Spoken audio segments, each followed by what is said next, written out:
Breaking news చూస్తున్నాం. YCP నేత సినీ నటుడు పోసాని కృష్ణమురళికి కోర్టు ఒక రోజు కస్టడీలో ఉండనున్నారు. ఇక ఈ రోజు ఉదయం 10 గంటల నుంచి సాయంత్రం 5 గంటల వరకు సిఐడి కస్టడీకి తీసుకొని ప్రశ్నించనుంది. మీడియా సమావేశంలో అసభ్య పదజాలంతో దూషించినందుకు పోసానిపై సిఐడి కేసు నమోదు చేసింది. ఇక సిఐడి నమోదు చేసిన ఈ కేసులో ప్రస్తుతం పోసాని గుంటూరు జిల్లాలో రిమాండ్ ఖైదీగా ఉన్నారు. మరోవైపు నేడు పోసాని బెయిల్ పిటిషన్లపై గుంటూరు కోర్టులో విచారణ జరగనుంది.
వైసీపీ నేత సినీ నటుడు పోసాని కృష్ణమురళికి కోర్టు ఒక రోజు కస్టడీలో ఉండనున్నారు.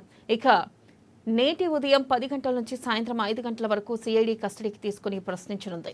మీడియా సమావేశంలో అసభ్య పదజాలంతో దూషించినందుకు పోసానిపై సిఐడి కేసు నమోదైంది. సిఐడి నమోదు చేసిన ఈ కేసులో ప్రస్తుతం పోసాని గుంటూరు జైల్లో రిమాండ్ ఖైదీగా ఉన్నారు. మరోవైపు నేడు పోసాని బెయిల్ పిటిషన్లపై గుంటూరు కోర్టులో విచారణ జరగనుంది.